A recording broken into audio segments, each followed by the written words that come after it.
जय हिंद एवरीवन। आज हम बात करने वाले हैं एक बहुत ही इंटरेस्टिंग टॉपिक पर, the evolution of the Indian constitution.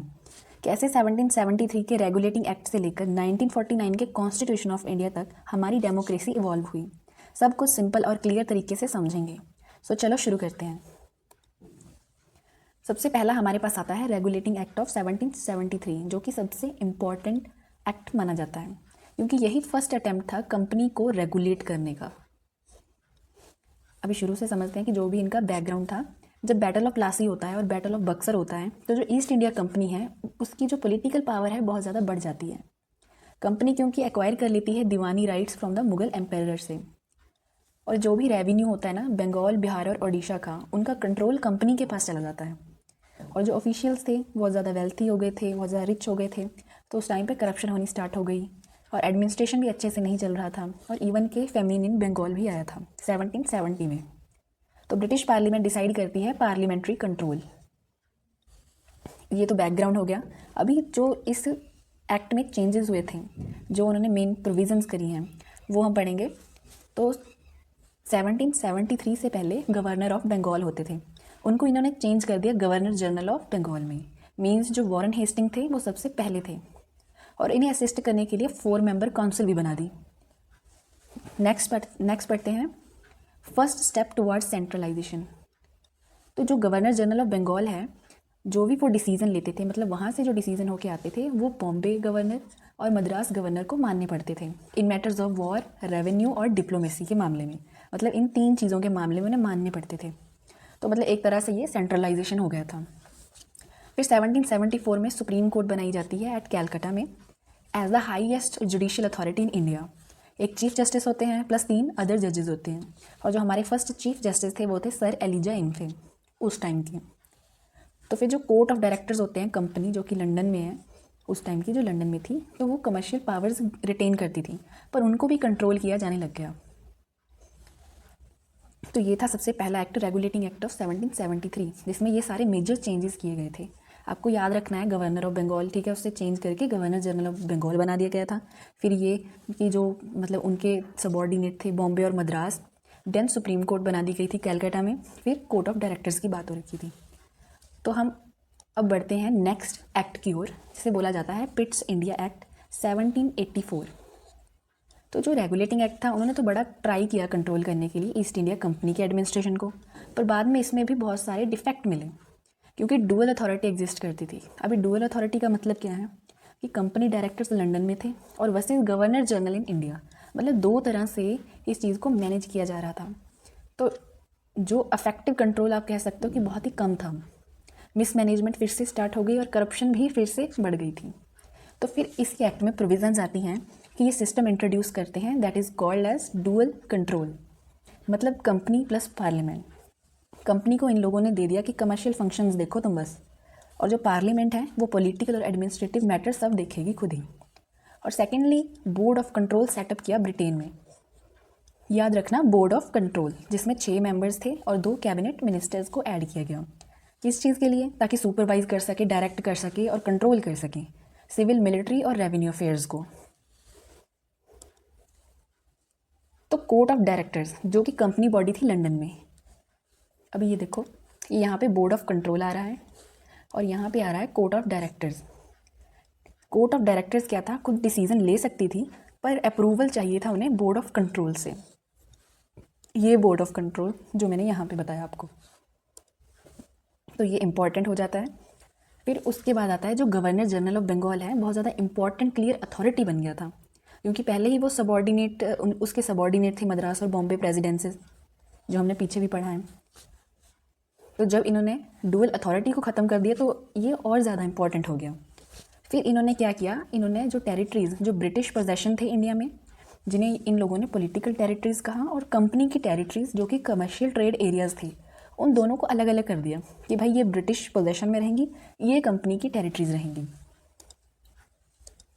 तो मेन चीज़ें हमने इसमें पढ़ ली हैं, ठीक है, 1784 के एक्ट में। नेक्स्ट हमारे पास आता है चार्टर एक्ट ऑफ 1793।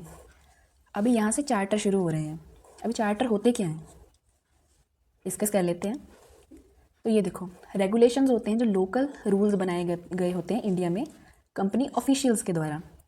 मैंने इजी लैंग्वेज ही यूज़ की है ताकि मैं पढ़ाते समय भी आपको बहुत ही इजी तरीके से बता सकूं और किसी भी चीज़ में आपको डाउट ना रहे। अगर फिर भी आप लोगों को लगता है कि कोई डाउट रहता है तो आप कमेंट्स में बता सकते हैं। दूसरे नंबर पर आते हैं एक्ट। पार्लियामेंट्री लॉ बनाए जाते हैं, उनको ये एक्ट बोलते हैं, सुप्रीम अथॉरिटी के द्वारा। चार्टर क्या होते हैं? मतलब जो ईस्ट इंडिया कंपनी की एग्जिस्टेंस थी पहले से, उसकी जो पावर्स थी उन सभी को रिन्यू करना। रिन्यू करना मतलब उसमें कुछ ना कुछ चेंजेस कर देने आगे से।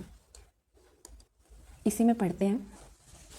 तो सबसे पहला पॉइंट ही यहाँ पे लिखा है कि to renew the charter of East India company.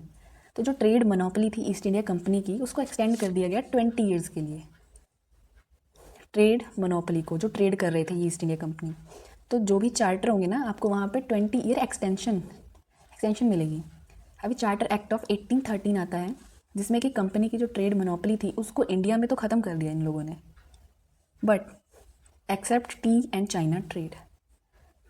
चाय और चाइना ट्रेड, इन दोनों चीज़ों को एक्सेप्शन में रखा। बाकी जो कंपनी की ट्रेड मोनोपोली थी इंडिया में, उसे एबॉलिश कर दिया गया। और फिर से जो कंपनी की पॉलिटिकल अथॉरिटी रहती है वो इंडिया में कंटिन्यू कर दी।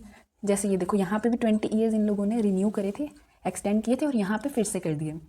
और कंपनी वॉज डायरेक्टेड कि इनको 1 लाख एनुअली खर्चा करना पड़ेगा फॉर द रिवाइवल और जो प्रमोशन करने के लिए लिटरेचर ऑफ इंडिया को। देन नेक्स्ट पढ़ते हैं charter act of 1833। I think कि इन दोनों चार्टर्स में आप लोगों को कोई डाउट नहीं रहना चाहिए, बिकॉज इनके बारे में मैंने प्रोविजंस बहुत ही शॉर्ट लिखी हैं, क्योंकि मुझे लगा था कि इनमें सिर्फ इतना ही मैटर करता है जो कि ये एक्सटेंड कर दिए गए थे अनदर 20 ईयर्स के लिए, और बाकी ये जो मतलब कंपनी की ट्रेड मोनोपोली थी उसको अबॉलिश कर दिया गया था।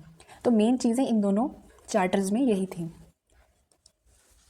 फिर जो हमारा आता है चार्टर एक्ट ऑफ 1833, इसे याद रखना, इसे बोलते हैं Saint Helena act.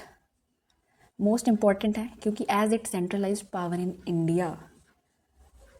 Third point, East India Company की जो मोनोपोली थी चाइना के साथ, या फिर जो ट्रेड ये चाय में कर रहे थे, उसको भी इन लोगों ने अबॉलिश किया। कन्फ्यूज़न हो जाती है जब भी हम मतलब हमें MCQ आ जाए ना क्वेश्चन जैसे एग्ज़ाम में, तो आप लोग सोचने बैठ जाओगे कि ये 1813 में था जो एक्सेप्शन दे रखी थी टी और चाइना ट्रेड की। तो इसको अच्छे से पढ़ लेना। यहाँ पे आके ख़त्म होती है, ये अबॉलिश करे जाते हैं 1833 में। फिर इन लोगों ने क्या किया, गवर्नर जनरल ऑफ बंगाल को बना दिया गवर्नर जनरल ऑफ इंडिया। और सबसे पहले गवर्नर जनरल ऑफ इंडिया कौन थे? लॉर्ड विलियम बेंटिक, जो कि बने थे 1833 से 1835 तक। तो जो लेजिस्लेटिव काउंसिल होती है उसको भी एक्सपेंड करते हैं, बनाते हैं ये इंडियन लॉ कमीशन। कब बनाते हैं? 1834 में लॉ मेंबर इंट्रोड्यूस किया जाता है, और चौथा मेंबर जो इंट्रोड्यूस करते हैं वो लेजिस्लेटिव पर्पस के लिए। तो पहला लॉ मेंबर कौन बने थे? लॉर्ड मकॉली। फिर ये कहते हैं कि equal opportunity for Indians in matter of employment हम देंगे। पता नहीं ऐसा हुआ होगा या नहीं, कम ही हुआ होगा। गवर्नर जनरल्स गवर्नमेंट, ये मैंने बात यहाँ पे क्यों कही कि ऐसा हुआ होगा या नहीं, रीज़न ये है कि ग्राउंड रियलिटी बहुत ज़्यादा डिफरेंट होती है जो हमें कागज़ों में दिखाया जाता है। तो इसलिए मैं ज़्यादातर फैक्ट्स पे भी भरोसा कम ही करती हूँ, क्योंकि ग्राउंड रियलिटी समटाइम्स बहुत ही अलग होती है जैसा हमें दिखाया जाता है। तो इसीलिए आगे बढ़ते हैं। गवर्नर जनरल की गवर्नमेंट को बना दिया गया गवर्नमेंट ऑफ इंडिया, और जो काउंसिल थी उसको बना दिया गया इंडिया काउंसिल। इस एक्ट ने पावर दी कि अबोलिशन ऑफ स्लेवरी कर दी जाए। ये सीधा जो डायरेक्शन हमें मिल रही है वो पार्लियामेंट से है, बट फिर भी मुझे नहीं लगता कि उस टाइम पे इतनी ज़्यादा इस बात पे चर्चा होती होगी। तो कुछ और चीज़ें देख लेते हैं। First law commission of independent India, जिसके चेयरमैन थे MC सीतलवाड़, कब एस्टैब्लिश किया गया था? 1955 में, 3 साल के लिए। और उसके बाद 21 और कमीशन भी इस्टेब्लिश किए गए। और लास्ट चेयरमैन ऑफ कमीशन कौन थे? Justice BS Chauhan. ये हमने पहले डिस्कस कर लिया था कि ये लोकल रूल्स होते हैं, एक्ट होते हैं, पार्लियामेंट्री लॉज होते हैं, और ये जो चार्टर होते हैं वो रिन्यू करने के लिए होते हैं ईस्ट इंडिया कंपनी की एग्जिस्टेंस को। चलो आगे बढ़ते हैं। आगे हमारे पास आता है charter act of 1853। Unlike earlier charters, मतलब कि जो चार्टर हमने पीछे पढ़ के आए हैं 1793, 1813, 1833, इनमें सभी में बताया गया था कि 20 साल के लिए आगे रिन्यू कर दिया जाए जो कंपनी का चार्टर है। पर इसमें इन लोगों ने नहीं बताया ये। कि कंपनी का रूल कब तक कंटिन्यू रहेगा।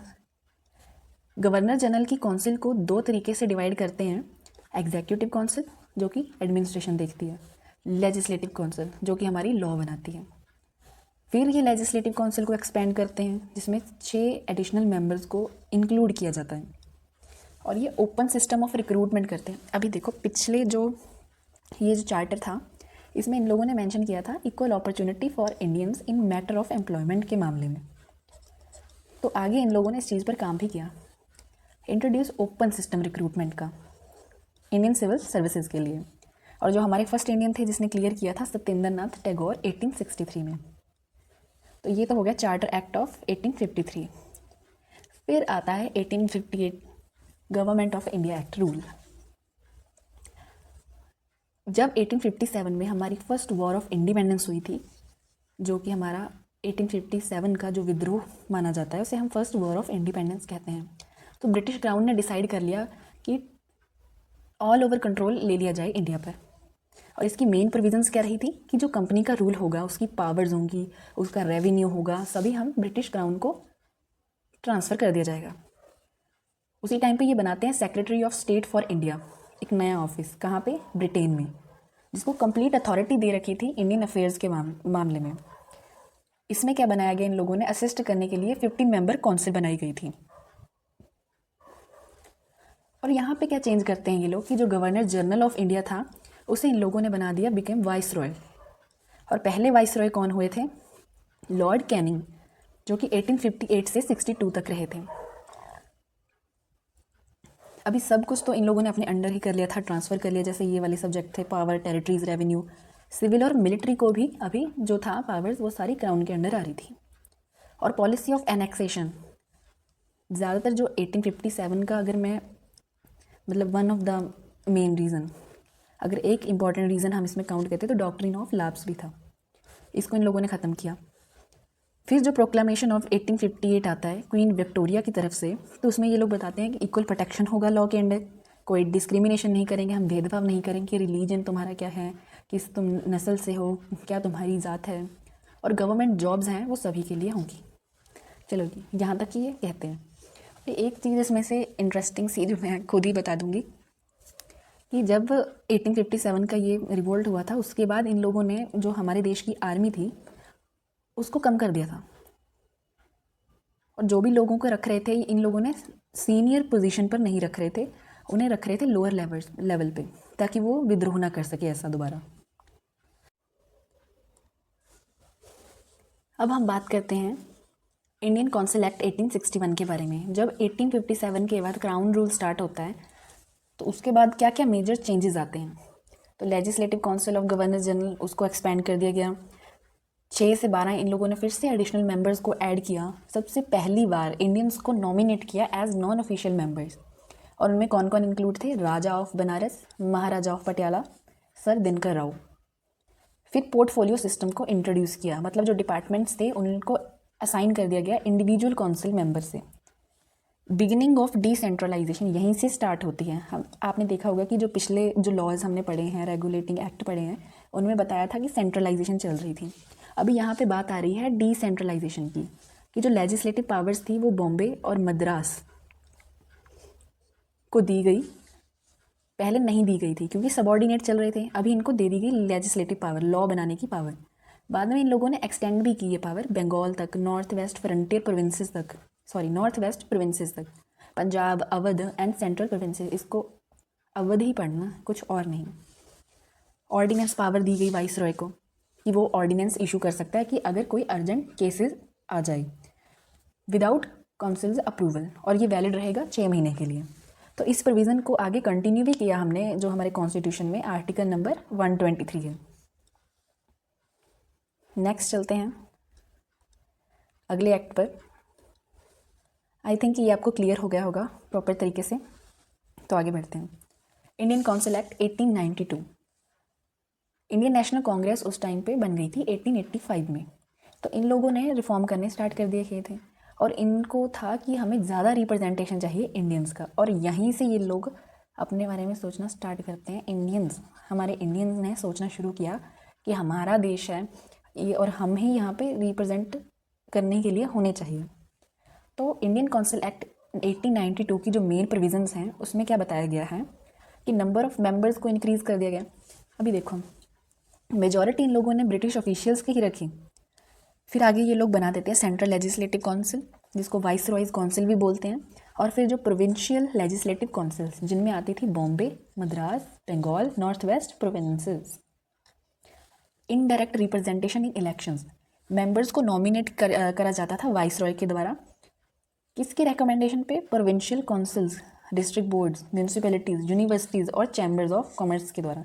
मतलब जो भी रिकमेंडेशन ये लोग देते थे उन्हीं लोगों को वाइस रॉय आगे नॉमिनेट करता था। तो एक तरह से इनडायरेक्ट रिप्रेजेंटेशन हो गया था इलेक्शंस में। और तीसरा देखो, राइट टू डिस्कस बजट। आपको राइट दे दिया गया है कि आप बजट को डिस्कस कर सकते हैं, पर आप लोग वोट नहीं कर सकते हैं, ना ही आप कोई ग्रांट को रिड्यूस करवा सकते हैं, ना ही आप कोई सप्लीमेंट्री क्वेश्चन पूछ सकते हैं। मतलब ये इन लोगों ने हमें राइट दे रखा था। देखा जाए तो कोई भी रियल पावर नहीं थी, सिर्फ एडवाइजरी रोल चल रहा था। एडवाइजरी भी किसी एक हद तक था। तो उसके बाद आता है हमारा जो नेक्स्ट है इंडियन काउंसिल एक्ट 1909। इसको इंट्रोड्यूस किसने किया था? लॉर्ड मॉर्ले एंड मिंटो, जिसको हम मॉर्ले मिंटो रिफॉर्म बोलते हैं। वो एक्ट है ये 1909 वाला। मॉर्ले कौन थे? Lord Morley secretary of state for India. जो हमने देखा था ना कि इन लोगों ने ऑफिस बनाया था नया, secretary of state for India के, जो कि सारे जो इंडियन अफेयर्स को देखता था। लॉर्ड मिंटो गवर्नर जनरल और वाइस रॉय ऑफ इंडिया। ये दोनों की मेंशन कर रखी हैं क्योंकि गवर्नर जनरल के बाद में वाइस रॉय आ गया था, इसीलिए मे बी एंड लगा रखा है, स्लैश होना चाहिए यहाँ पे। देन इसका बैकग्राउंड क्या था? पॉलिटिकल अवेयरनेस बढ़नी शुरू हो गई थी क्योंकि इंडियन नेशनल कांग्रेस आ गई थी। उन लोगों ने लोगों को आगे जागरूक करना शुरू कर दिया था, और बहुत सारे हमारे रेवोल्यूशनरी थे, वो मतलब पूरी हरकत में आ गए थे कि हाँ ये हमारा जो भारत है ये आज़ाद होना चाहिए। उन लोगों को असली जो मीनिंग था आज़ादी का उन्हें समझ आना शुरू हो गया था। इसी टाइम पे पार्टीशन ऑफ बंगाल हो गई थी, उसकी वजह से पूरे देश में एक तरह की हलचल मच रही थी, और डिमांड शुरू हो गई थी greater Indian participation in governance, कि जो गवर्नमेंट तुम लोग चला रहे हो वो है तो असल में हमारी, तो हमें वहाँ पे पार्टिसिपेशन ग्रेटर डिमांड में दो। आगे बढ़ते हैं। एक्सपेंशन ऑफ काउंसिल्स हो गया। सेंट्रल लेजिस्लेटिव काउंसिल मेंबर्स, अभी देखो हमने पढ़े थे ना, पहले 6 थे, फिर आगे मतलब बढ़ते गए सारे ना, 16 से अभी इन लोगों ने 60 कर दिए थे। और फर्स्ट इंडियन को अपॉइंट किया था इन लोगों ने वाइस रॉयज एग्जीक्यूटिव काउंसिल में सत्येंद्र प्रसाद सिन्हा, जो कि लॉ मेंबर थे। एज अ लॉ मेंबर इनको अपॉइंट किया गया था। सेपरेट इलेक्टोरेट बनाया इन लोगों ने कि मुस्लिम्स को सेपरेट इलेक्टोरेट देंगे, और जो सिर्फ मुस्लिम होंगे वही मुस्लिम कैंडिडेट को वोट दे सकेंगे। काउंसिल्स थी जो वो डिस्कस कर सकती थी बजट को, रेजोल्यूशन पास कर सकती थी, सप्लीमेंट्री क्वेश्चन पूछ सकती थी। बट जो एग्जीक्यूटिव है एग्जीक्यूट करने के लिए, तो वो रिस्पॉन्सिबल नहीं होंगे काउंसिल्स को। यहाँ पे लिमिटेशन दे रखी है देखो, मतलब आपने पिछले जो देखा होगा एक्ट में, वहाँ पे हमें राइट टू डिस्कस बजट दिया गया था, और ये सारी चीज़ें हमें मना कर दी गई थी कि ये नहीं हम प्रोवाइड करवाएंगे। बट यहाँ पर आते आते हैं जो हमारे, हम कहेंगे कि हमारे देश के लोगों ने थोड़ी हिम्मत जुटाई ताकि इस चीज़ में भी थोड़ा चेंज आ सका। बट फिर भी इन लोगों ने लिखा कि वो रिस्पॉन्सिबल नहीं होंगे काउंसिल्स को। कम्युनल रिप्रेजेंटेशन को इंट्रोड्यूस किया, मतलब हिंदू मुस्लिम यहाँ से इन लोगों ने डिवाइड करने शुरू कर दिए। और ब्रिटिश पॉलिसी थी डिवाइड एंड रूल की स्ट्रेंथन होगी यहाँ से बहुत ज़्यादा। आप कहोगे सबसे इन लोगों ने ये जो फॉर्मूला यूज़ किया था और उस पर ये खरे भी उतरे। ऐसे इन लोगों ने डिवाइड किया हिंदू और मुस्लिम यूनिटी को। आगे नेक्स्ट हमारे पास आता है गवर्नमेंट ऑफ इंडिया एक्ट 1999। अभी जो पीछे हम पढ़ के आए थे वो था 1909, जो कि मॉर्ले मिंटो रिफॉर्म्स थे। अभी ये आता है मॉन्टेग्यू चेम्सफोर्ड रिफॉर्म्स। इसका बैकग्राउंड देखते हैं। तो अगस्त 1917 में क्या होता है कि जो सेक्रेटरी ऑफ स्टेट है एडमिन मॉन्टेग्यू हैं, वो फेमस मॉन्टेग्यू डिक्लेरेशन करते हैं, increasing association of Indians in administration, अच्छे से पढ़ने से, and the gradual development of self governing institution. इसका मतलब क्या है अभी कि जो इंडियंस की आप देखोगे पॉपुलेशन है, या फिर कहो इंडियंस का जो नंबर है वो इंक्रीज़ होना शुरू हो गया था एडमिनिस्ट्रेशन में, और धीरे धीरे डेवलपमेंट हो रही थी सेल्फ गवर्निंग इंस्टीट्यूशंस की। और इसको किसने फ्रेम किया था? मॉन्टेग्यू, जो कि सेक्रेटरी ऑफ स्टेट थे, और लॉर्ड चेम्सफोर्ड जो उस टाइम पे वाइस रॉय थे। और ये चीज़ केम इनटू फोर्स इन 1921 में होती है। मेन प्रोविजंस क्या बताई गई हैं इस एक्ट की? Introduction of dyarchy in provinces. तो इसमें क्या था कि ट्रांसफ़र सब्जेक्ट और रिजर्व्ड सब्जेक्ट्स को डिवाइड कर दिया गया कि जो ट्रांसफ़र सब्जेक्ट्स होंगे जिसमें आते हैं हमारे, पहले हम ये पढ़ेंगे कि एजुकेशन आती है, पब्लिक हेल्थ आती है, agriculture, local self government, industries और फिशरीज़ हो गई। इन सभी को कौन एडमिनिस्टर करेगा? इंडियन मिनिस्टर्स रिस्पॉन्सिबल होंगे। देखो, एडमिनिस्टर कौन करेंगे? देखभाल हम करेंगे इंडियन मिनिस्टर, पर रिस्पॉन्सिबल होंगे लेजिस्लेटिव काउंसिल को। अभी आगे आते हैं रिजर्व्ड सब्जेक्ट, जिनको एडमिनिस्टर करेंगे गवर्नर और उसकी एग्जीक्यूटिव काउंसिल। और ये लोग किसी को भी रिस्पॉन्सिबल नहीं होंगे, not responsible to the legislature. ये ट्रांसफर सब्जेक्ट ये रिस्पॉन्सिबल होंगे। और ये देखो, जिसमें रिस्पॉन्सिबल नहीं होंगे उसमें ऑर्डर कौन से आ रहे हैं? Law and order, finance, irrigation, police and land revenue, ये सारी चीज़ें। बात करते हैं पार्टिसिपेशन ऑफ इंडियंस की। तो इनको अलाउ कर दिया गया कि गवर्नर्स एग्जीक्यूटिव काउंसिल में इन प्रोविंसेस इनको अलाउ किया गया। But at centre 3 Indians in viceroy's executive council, only 3। Next हम बात करते हैं सेंट्रल गवर्नमेंट, जिसको कंट्रोल करेंगे ब्रिटिशर्स। कोई डायरार्की नहीं होगी एट सेंटर। और इन लोगों ने इंट्रोड्यूस किए 2 हाउसेज, काउंसिल ऑफ स्टेट, जिनको यहाँ से बना दिया गया इन लोगों ने अपर हाउस, और फिर दूसरी लेजिस्लेटिव असेंबली जो कि लोअर हाउस, और जिसमें आते थे 145 मेंबर्स और यहाँ पे आते थे 60 मेंबर्स। फिर बजटरी रिफॉर्म्स भी किए इन लोगों ने। प्रोविंशियल लेजिस्लेचर्स जो कि प्रेजेंट कर सकते थे बजट को, सप्लीमेंट्री क्वेश्चन पूछ सकते थे, प्लस जो सेंट्रल लेजिस्लेचर हैं वो डिस्कस कर सकती थी बजट को। नेक्स्ट हमारे पास है प्रोविंसेस। इनको ज़्यादा ऑटोनॉमी दे दी गई, पर एक्सेप्शन हर चीज़ में रखते थे। Under governors overriding power, autonomy दी गई पर किसी हद तक। और इसके अदर फीचर्स की बात करें तो एस्टैब्लिशमेंट की गई थी पब्लिक सर्विस कमीशन की रिक्रूटमेंट के लिए। सेपरेट इलेक्टोरेट्स जो हमने पीछे पढ़ा, मुस्लिम्स के लिए तो दे ही रखा था। सिख हो गए, इंडियन क्रिश्चियंस हो गए, एंग्लो इंडियन हो गए, यूरोपियंस हो गए, यहाँ से बंटवारे किए इन लोगों ने। हमारे लोगों के यहाँ से बंटवारे होने शुरू हो गए थे। बाई कैमरलिज्म इंट्रोड्यूस किया, मतलब काउंसिल ऑफ स्टेट बना दी। और लेजिस्लेटिव असेंबली जो हमने पीछे पढ़ा भी, 2 हाउसेज। फिर आता है secretary of state for India, जिनको असिस्ट करते थे 2 से 3 Indians in his council of India. वही जो हमने पीछे पढ़ा अभी, कहाँ गया, यहाँ पे था, 3 इंडियंस इन वाइसरॉयज एग्जीक्यूटिव काउंसिल। नेक्स्ट हम बात करेंगे साइमन कमीशन की, 1927। बात करते हैं इसकी बैकग्राउंड की। Under government of India act 1999 ये प्रॉमिस किया गया था कि जो स्टैट्यूटरी कमीशन होगा उसको भेजा जाएगा 10 साल बाद। कब भेजा जाना था? 1929 में, ताकि वो रिव्यू कर सके कि एक्ट का जो एक्ट से हमने काम लिया है वो कैसा चल रहा था, उस सभी को रिव्यू करने के लिए। तो होता क्या है कि जो ब्रिटिश गवर्नमेंट होती है, conservative government under Stanley Baldwin, याद रखिएगा कि गवर्नमेंट किसके अंडर थी? स्टैनली बाल्डविन के अंडर। तो वो कमीशन को 2 साल पहले ही भेज देता है 1927 में, क्योंकि उस पर भी पॉलिटिकल प्रेशर चल रहा होता है ब्रिटेन में। और इसमें कंपोजिशन, जिस पे सबसे ज़्यादा विवाद हुआ था उस टाइम पे, कंपोजिशन ऑफ मेंबर्स पे 7 मेंबर रखे इन लोगों ने, सारे ब्रिटिशर्स, उसमें कोई भी हमारा इंडियन मेंबर इंक्लूड नहीं था। तुम लोग यहाँ पे रिव्यू करने के लिए आ रहे हो कि उस एक्ट से हमने क्या क्या किया, क्या क्या नहीं किया, पर तुम हमारे इंडियन मेंबर्स को इंक्लूड नहीं कर रहे हो। तो हमारे इंडियंस ने क्या किया था कि ऑल वाइट कमीशन, जब हमने पढ़ा होगा बहुत ज़्यादा बार, साइमन गो बैक, ये नारा ज़्यादातर लगाया जा रहा था उस टाइम पे। बचपन में भी हम लोगों ने, मतलब बुक्स में ज़्यादातर यही पढ़ा है। तो उसमें जो हेड थे उसका नाम था सर जॉन साइमन। तब से हमारे यहाँ के लोगों ने ऐसा स्लोगन बना लिया था कि साइमन गो बैक।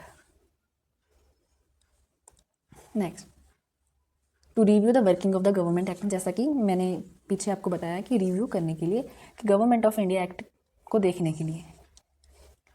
रिएक्शन क्या था हमारे इंडियंस का? उन लोगों ने बायकॉट किया ऑल इंडियन पार्टीज़ को, चाहे कांग्रेस है, मुस्लिम लीग है, हिंदू महासभा है, लिबरल्स हैं, इन लोगों ने सभी ने बॉयकॉट किया, क्योंकि इसमें कोई भी नो इंडियन रिप्रेजेंटेशन था, हमारे यहाँ का कोई मेंबर ही नहीं था। ये देखो स्लोगन लिखा है, साइमन गो बैक। फिर उसी टाइम पे क्या हो जाता है कि जो हमारे लाला लाजपत राय होते हैं वो प्रोटेस्ट कर रहे होते हैं लाहौर में 1928 में। उन पर लाठी चार्ज किया जाता है और इतना ब्रूटली उन्हें मारा जाता है कि उनकी जो डेथ हो जाती है, जो कि हमारे लॉयन ऑफ पंजाब और मार्टर ऑफ द नेशन से जाने जाते हैं। तो इससे तो हमारी जनता में और ज़्यादा आउटरीच क्रिएट हो गया था।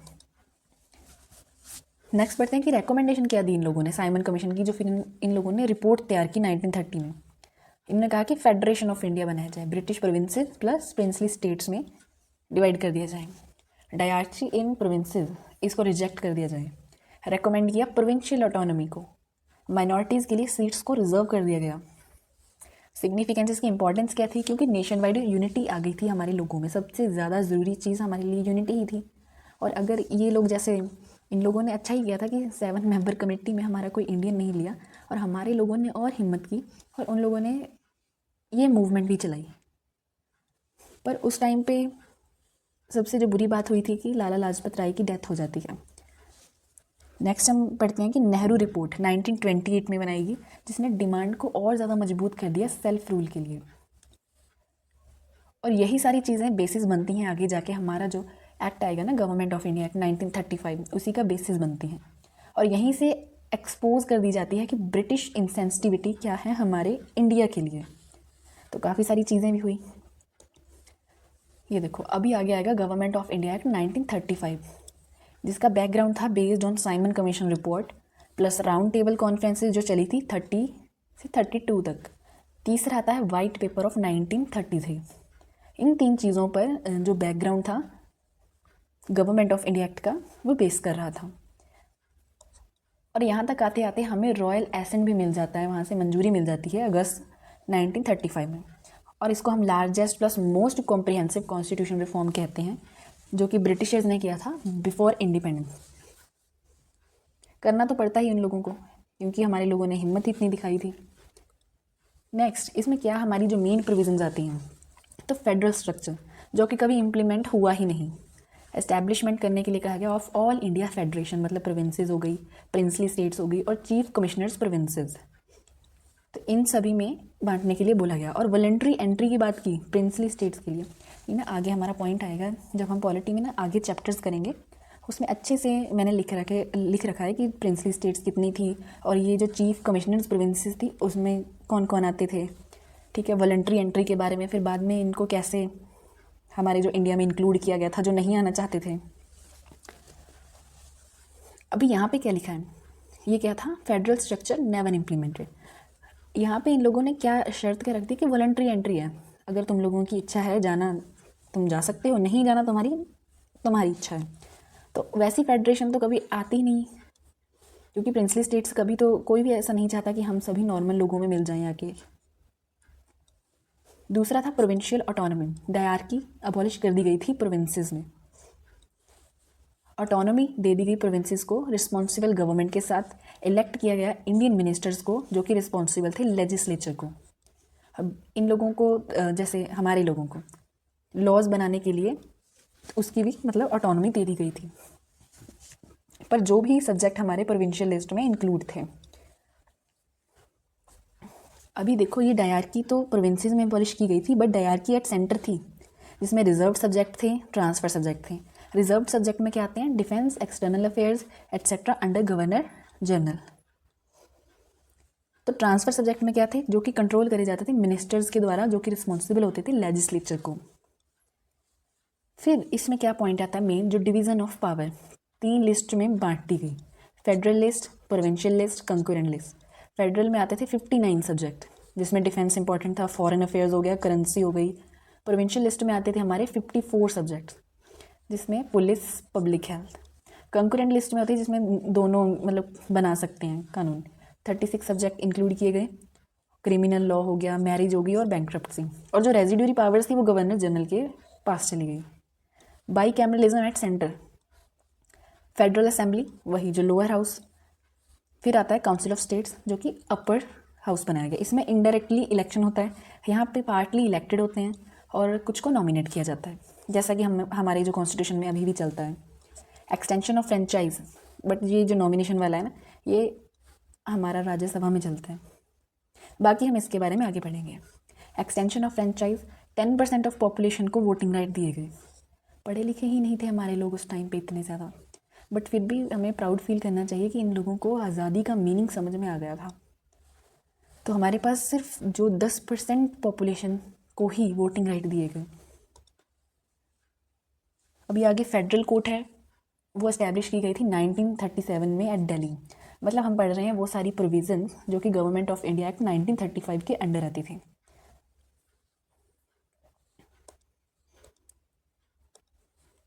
रिजर्व बैंक ऑफ इंडिया को इस्टेब्लिश किया गया था 1935 में। Elections under this act 1937 brought Congress government in 7 provinces. जब इलेक्शंस होती हैं ना तो कांग्रेस की जीत होती है 7 प्रोविंसेस में। और एक इम्पॉर्टेंट पॉइंट कि सेपरेट रिप्रेजेंटेशन दिया गया था सारी कम्युनिटीज़ को, उस चीज़ को भी इन लोगों ने काफ़ी एक्सटेंड किया। अभी आता है हमारा जो main point, government of India act 1947, जो कि सबसे इम्पॉर्टेंट है। इसका बैकग्राउंड देखें तो ये रिजल्ट था माउंटबेटन प्लान का, जो कि 3 जून 1947 में हुआ था। ब्रिटिश पार्लियामेंट ने पास किया था इसे 18 जुलाई 1947 में। और ये लीगल बेसिस था एक तरह से इंडिपेंडेंस ऑफ इंडिया का और पार्टीशन का। जाते जाते हमारी देश की पार्टीशन भी करी गई। 2 डोमिनियंस की क्रिएशन की, मतलब मेन प्रोविज़न हमारी जो इस एक्ट की आती है, इंडिया और पाकिस्तान इंडिपेंडेंट डोमिनियंस बना दिए गए फ्रॉम 15 अगस्त 1947। और हर डोमिनियन में क्या था, गवर्नर जनरल, जिसको अपॉइंट किया गया ब्रिटिश किंग के द्वारा। कॉन्स्टिट्यूएंट असेंबली बनाई गई जो कि फंक्शन करती थी as legislature plus drafting constitution. Constituent assembly के बारे में हम आगे पढ़ेंगे जब कमेटीज़ बनाई गई थी सारी। फिर आती हैं प्रिंसली स्टेट्स, जिसमें कि 565 प्रिंसली स्टेट्स थी जिनको फ्री कर दिया गया था ब्रिटिश कंट्रोल से, और ये एसीड करती थी टू इंडिया और पाकिस्तान। इंस्ट्रूमेंट ऑफ एक्सेशन था तो इंडिया के पास गई और जो बाकी थी वो पाकिस्तान के पास गई। फिर होती है पार्टीशन ऑफ इंडिया, सबसे बुरी चीज़ जो मुझे लगती है, जो सबसे बुरी चीज़ है हमारी हिस्ट्री की।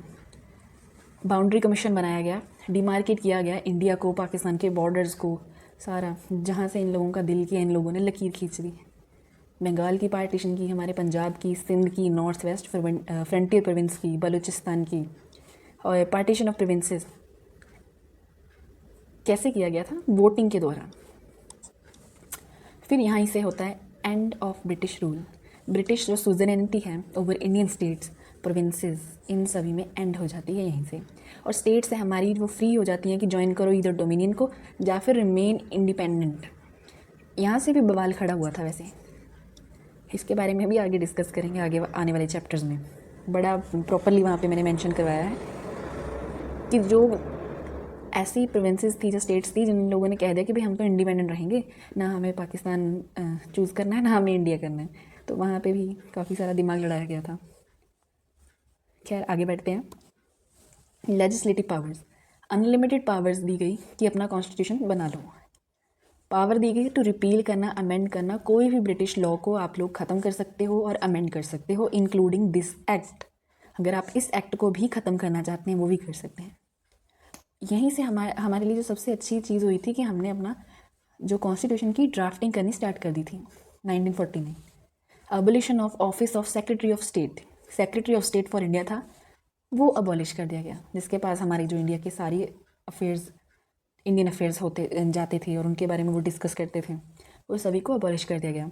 और फंक्शंस को ट्रांसफ़र किया गवर्नर जनरल और डोमिनियंस में। टाइटल्स और प्रिविलेजेस को, इन सभी को भी ख़त्म कर दिया गया। जैसे एम्पेरर ऑफ इंडिया टाइटल था, वो ब्रिटिश क्राउन ने खुद ही उन लोगों को एंड करना पड़ा इस चीज़ को। किंग ऑफ इंग्लैंड, इसमें लिखा गया कि no longer had sovereignty over India.